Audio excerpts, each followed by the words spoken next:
Hi, it's Hazel. Welcome to my channel, Hazel and Aka Design. If you are a new subscriber, thank you. If you are a returning visitor, thank you. This is going to be the cat's meow of a video. The other day I saw, let me back up. As I'm taping this, I do not have any Wi-Fi, so I couldn't whoa, sorry, I was just trying to get a cord out of the way. I couldn't double check and see whose idea this was, but by the time I upload it, I will do that.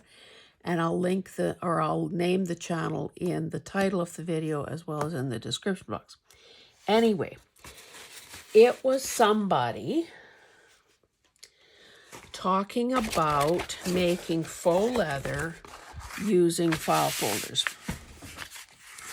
And this must be this was one of those hanging ones, legal size. Must be, let me get this out of the way, must be exactly the same sort of file folder that she was using, sort of that, khaki green on one side and brown on the other.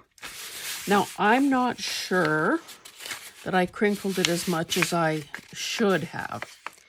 However, this is going to be worth your while to watch anyway because of a few other factors. In a nutshell, you get a piece of file folder. You soak it in some water for like a tray or pan of water for a good 30 minutes.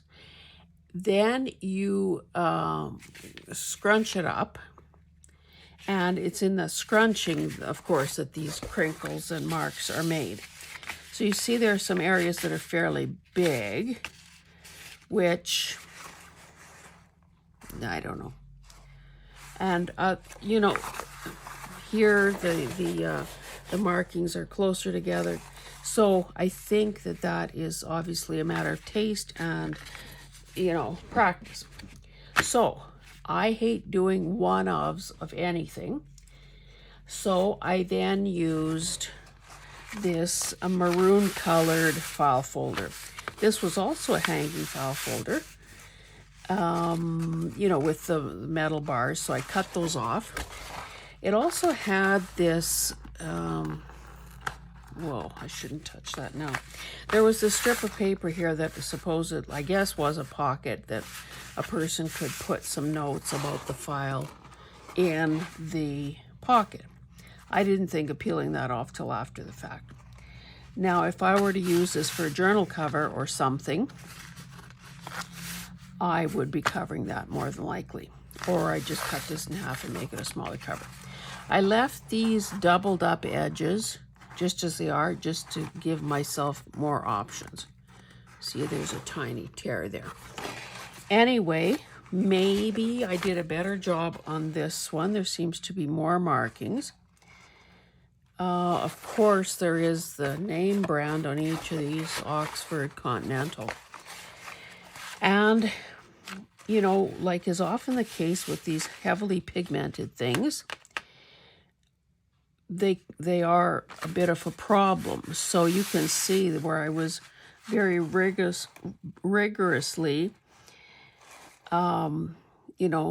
scrunching, that on these higher points, some of the colors rubbed off. That doesn't mean that it's no good. It just means that it is what it is.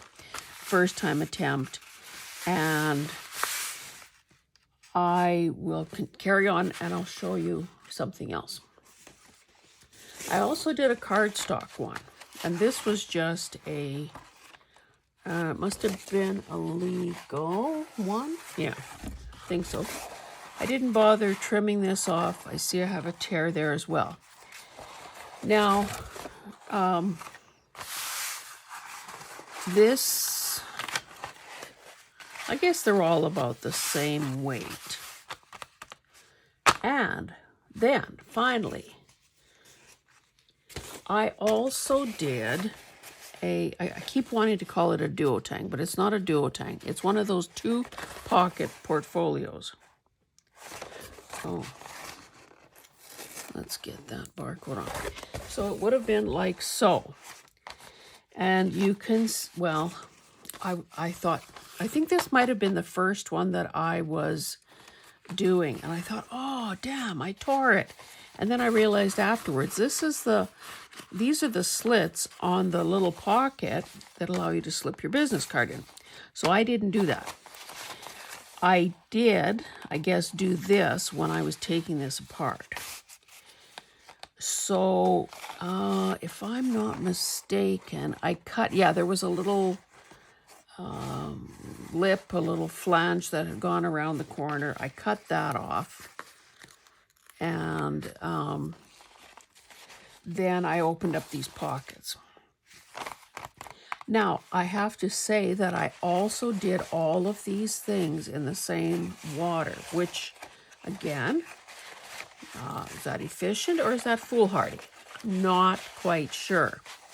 I noticed in the video that where I first saw this idea that her water turned green.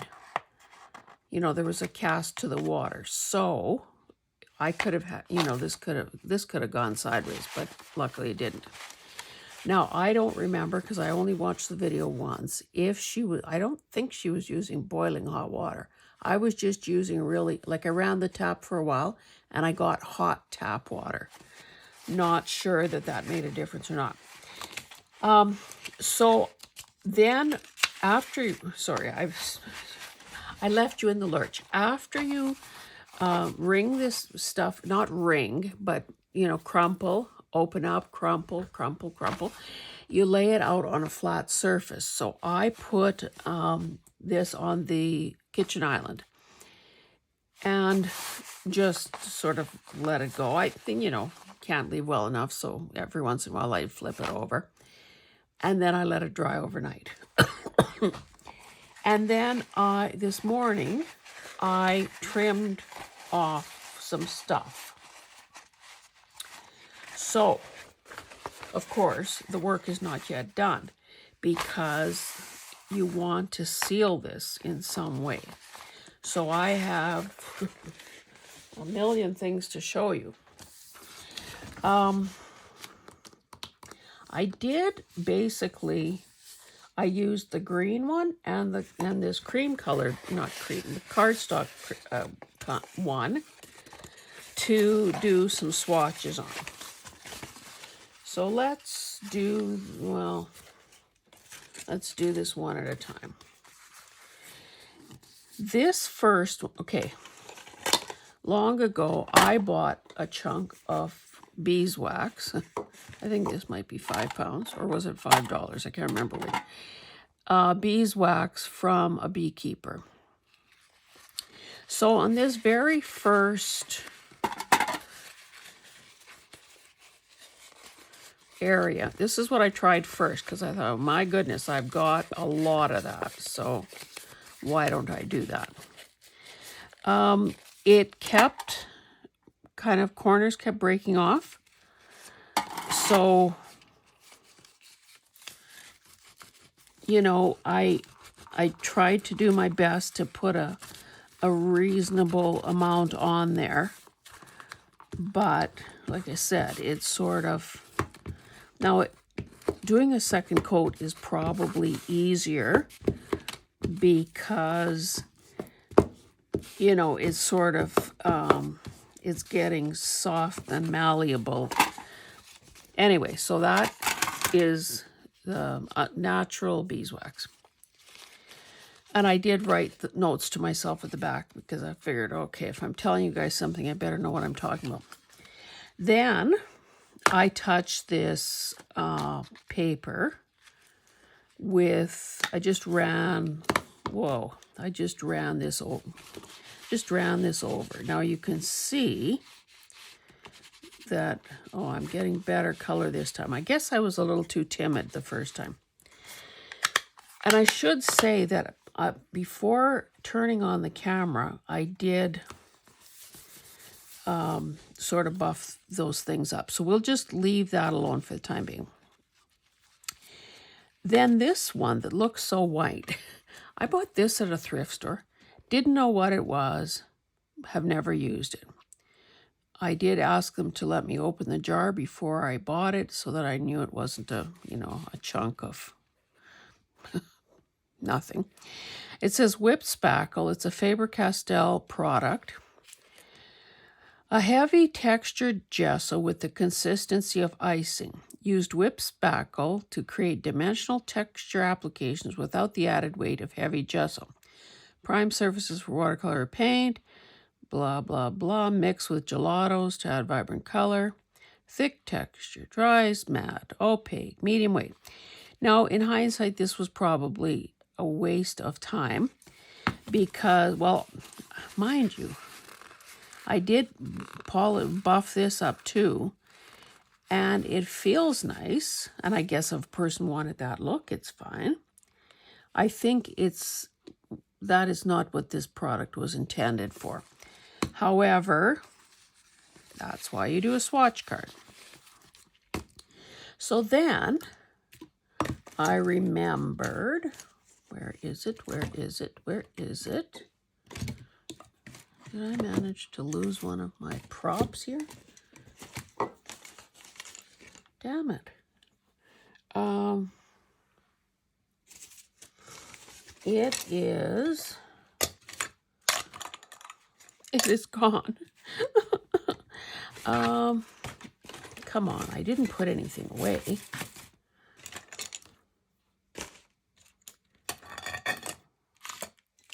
Well, I'll tell you what it is, and then hopefully I'll find the packaging so I can show you what it is.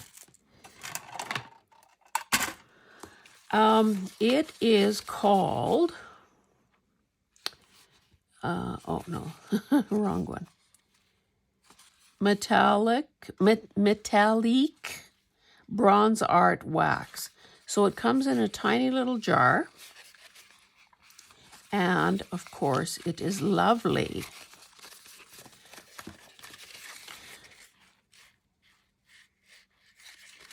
So hopefully that will show up. Then this, think back to your childhood, to a time and a place long ago and far away when people polished their shoes using, oh, here it is.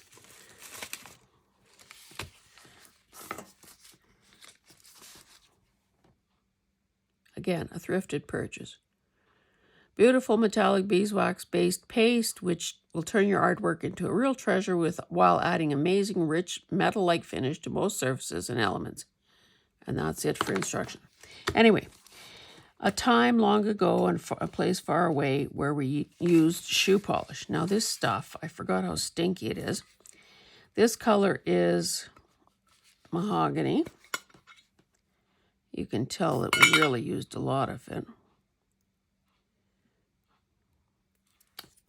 As far as I know, these things are kind of, they last forever and a day. What the heck is that? That's some kind of fibers, maybe from the cloth I was using. So my technique was very simple. I just got a piece of scrap fabric and the old wrap your finger, run it over the color, run it over the paper. Now let's just keep going with our experiment. Again, probably a bit timid putting that color on. So let's gob it on and see what happens. Oh, much better. Now you see how the little creases, the crevices are accepting the color. You know, and even like with shoes, if you did a second coat, you'd get a better result than with one. So we will, stinky or what? I have to say this stuff smells good enough to eat, but this is like toxic. Okay, so that was mahogany. Then I thought, well, let me go look in where we keep our shoe polish. So sure enough, there was black. So that's black, believe it or not, but looks like I need to give her a little shot of more. This is not, well, maybe it is. I was going to say not quite as creamy as that mahogany was.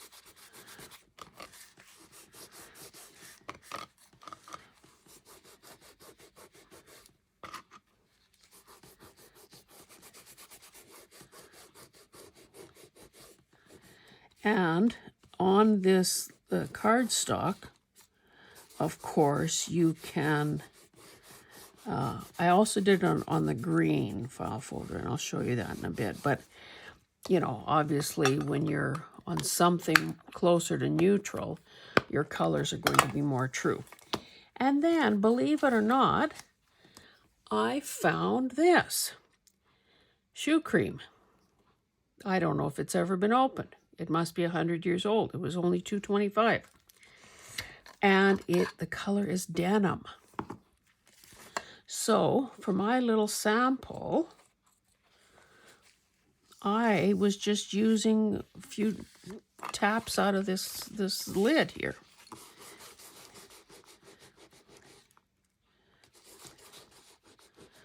I don't know. Well, I mean, if you made me pick, I'm sure I could pick a favorite. But I have to say, I am giddy about this idea because the color options are unbelievable. And if a person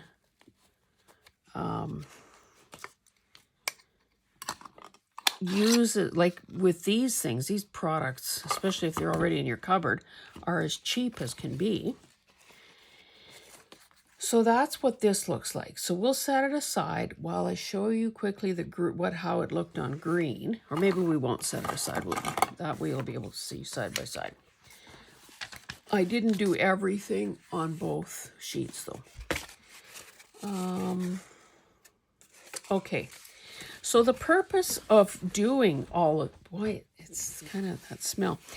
The purpose of doing all this is that you want to seal the paper. And of course, depending on what you're using, it deepens and enriches the color. So on this first swatch, this is just clear gesso.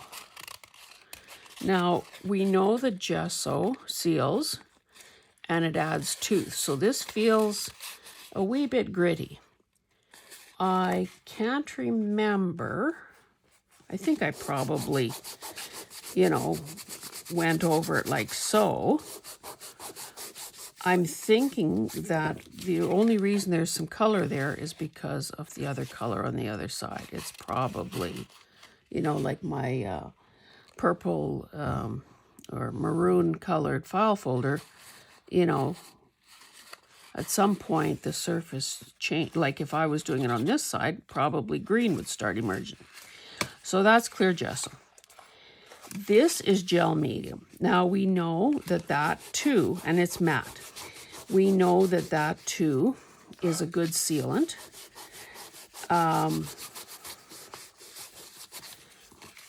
And I guess, either of these would probably be a good choice if you don't want to alter the color significantly. If you're thrilled with the color you have, then these two options serve the purpose of doing the sealing without changing the color.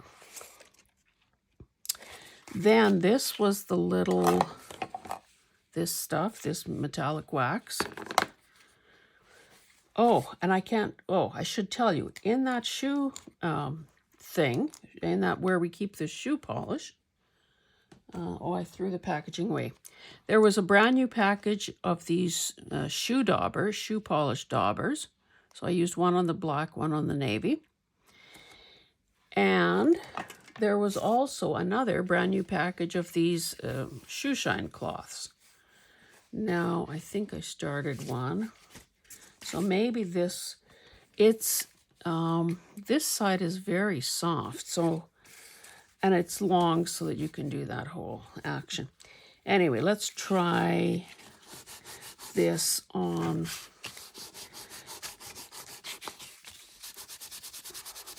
There's more substance to this cloth than that little piece of cotton that I was using. So color-wise, though, that's the same thing on 2 different base colors. Then, this is the mahogany on, sorry if my hand is casting a shadow or in the way, but okay, so mahogany and mahogany. I mean, really different looks. The next one is black.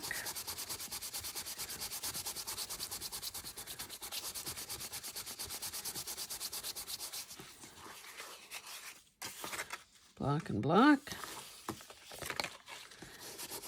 Then navy, or denim, I mean.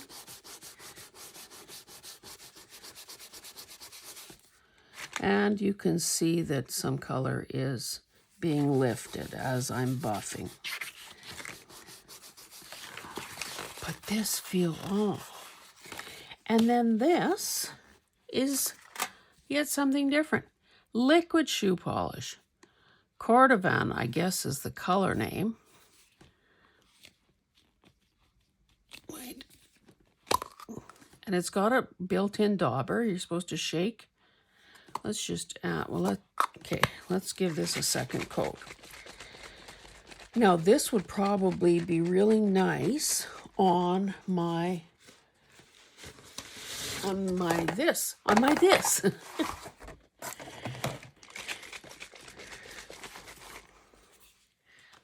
But I wanted to, whoa.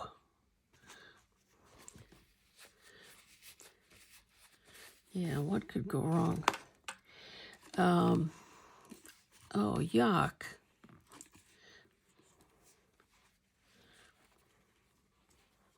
This could be a very nice cloth by the time I'm done with this.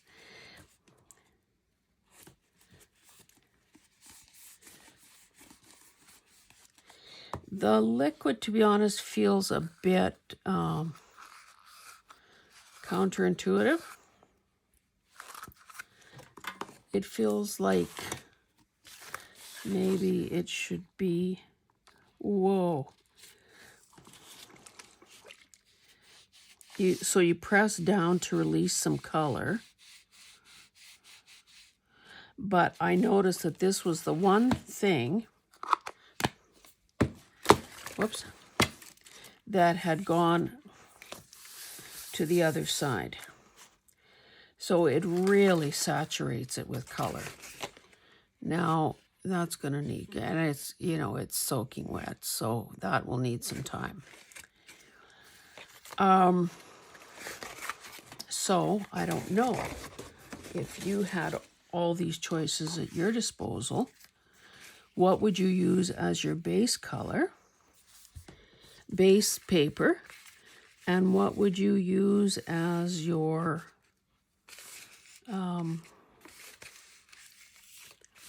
top coat, so to speak, your sealant.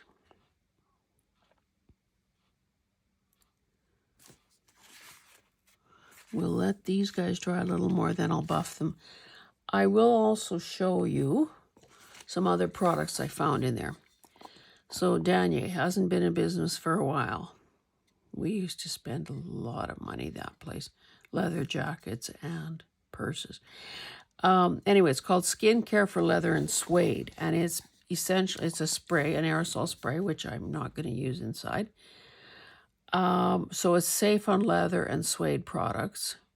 So I think that would work as well.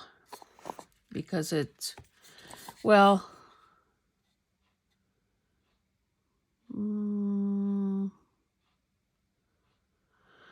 yeah, it's protecting, you know, whatever from dirt, stains, and water damage. A protective barrier between your leather, suede items and the elements. So this is, I think, especially for runners. It says leather, suede, nubuck, and fabric. Again, it's a spritz bottle. Now it says, creates an invisible shield that lets materials breathe as it repels the elements and prevents the settling of dirt for easier cleaning. So that could be an option, but of course you'd have to do that outside.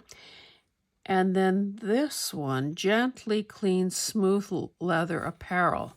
So what is this? Oh, probably. It's still, how do they say you put it on? This maybe could have been another, oh, could that font be any smaller? Especially formulated to clean genuine or man-made smooth leather apparel in any color. So remove dry surface dust and dirt with a soft cloth. Shake well before using. Apply it with a clean white cloth, especially on spots. Massage evenly into the leather, but do not rub hard. Shine with us. So I'm sure that could probably serve the same purpose. So we've got more products than we can shake a stick at here. Not sure if this has had enough time, but what the heck? I can't keep you here all day, so let's just go for it. That was that. I don't think I gave that as a quote. So it's these three that need a little buffing. Oh, it's kind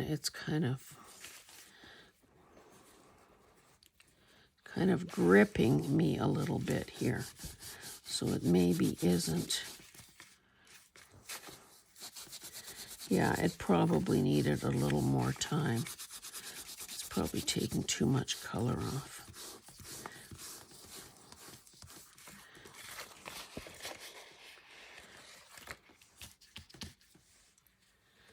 I think it says just dry for a few minutes, so we'll pretend it's been a few minutes. So this black essentially kind of almost looks like a steel gray or something.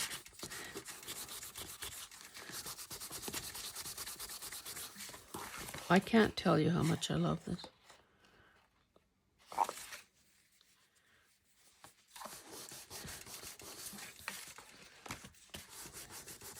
So on my white faux leather, I will really be able to go funky with some color. I have to say the shoe polish is pretty nice. Okay, I'll tell you. For a metallic look, cat's meow. For my next favorite, well, I mean, so these paste wax sort of things would be, I'd say these things are all the same because they're essentially wax. This, I already said what I thought about that. The wax, the natural wax is a bit, probably a little harder to deal with. Oh, let me try polishing that up. Because I did add more to this.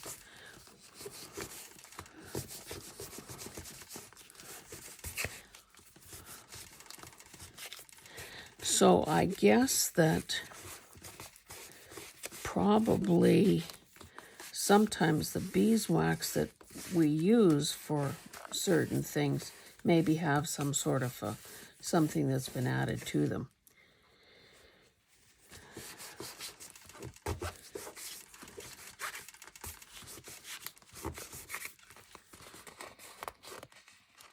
That actually is not bad. Okay, I'm changing my vote. I would use this again. I also added more gathered twigs. So now if a person has a neutralish base color, like, this cardstock file folder, or like the white pocket folio, white 2-pocket folio, then you could use any, well, I use Distress Oxide, but you could use any of those inks that your little heart desired and custom sort of make your own color. Yeah, that's nice too. So that was with the Distress Oxide and then the beeswax on top.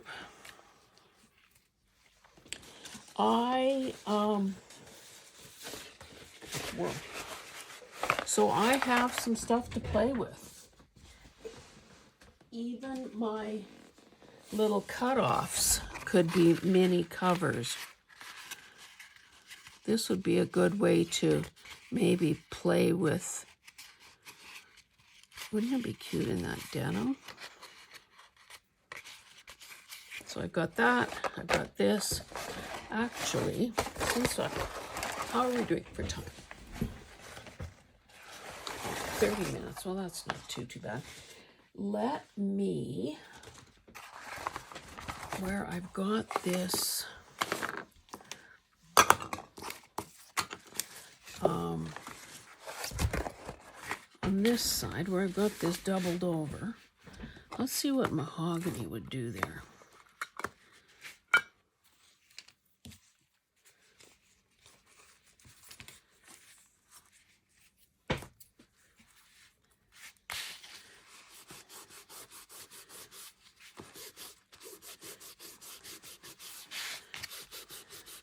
That's going to be hard to judge on something, so now,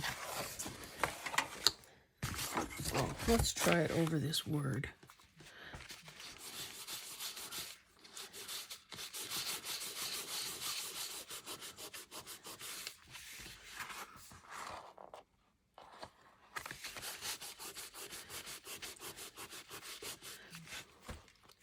Shouldn't be so cheap with this cloth. Let me pick another bigger piece.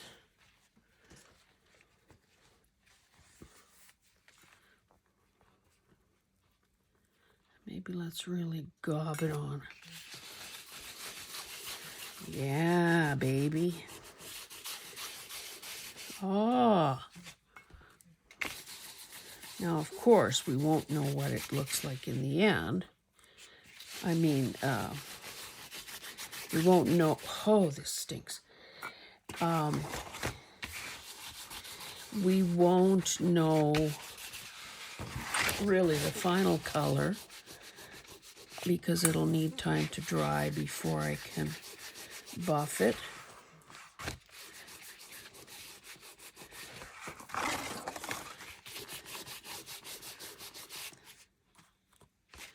Yuck. I should have put some lotion or something on my hands first as barrier cream. I should be wearing a mask also. This is so stinky. Okay, contrast. Look how rich that is. Oh my goodness.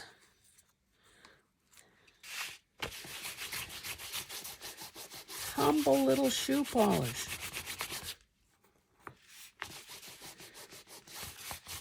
I'll probably end up having to cut this one in half because somehow that fold line looks very obvious. And, well, I don't know. I guess it depends what I do with this. But see, again, learn from my mistakes. Look at the difference in the, so maybe that's where I would chop it. I tend to like the finer crinkles better.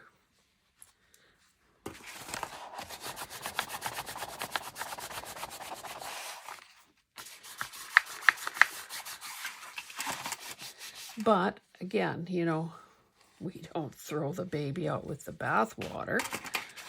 We adapt. We cover. We try again. We improvise. This would be, I mean, if I weren't making a video, this would certainly be a much better thing to do outside.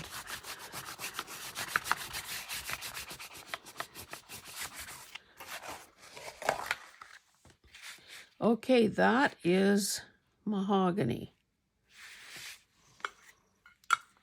Because this is just an experiment, I've got a gazillion of those file folders. I actually have these in legal size as well, and I think I also have them in just the flat, you know, not the hanging ones. Just for the heck of it, let's do this other half with this goofy, drippy.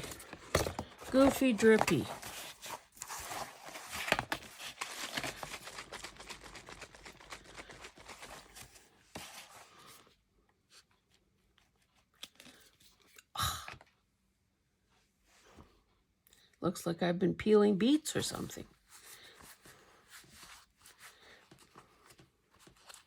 Or there's been an act of violence in the craft room. It just is supposed to slide off, for heaven's sakes. It does say to shake well with the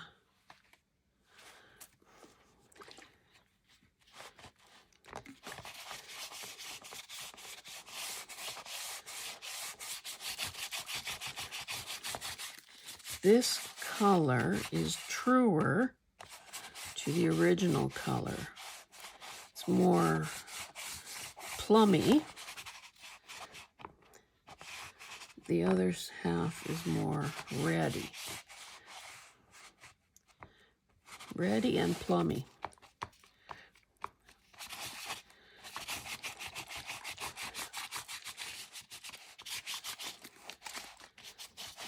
One thing this sort of really shows where maybe I was too rough with the crinkling, because there is some actual damage to the paper. So this would have probably, yeah, there's stuff rolling off.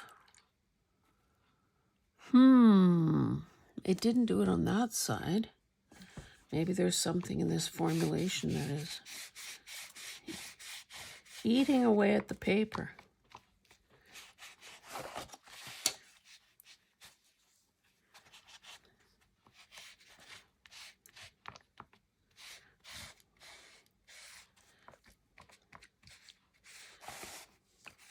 Okay, that's probably good enough. Yeah, look right there, there's a wound.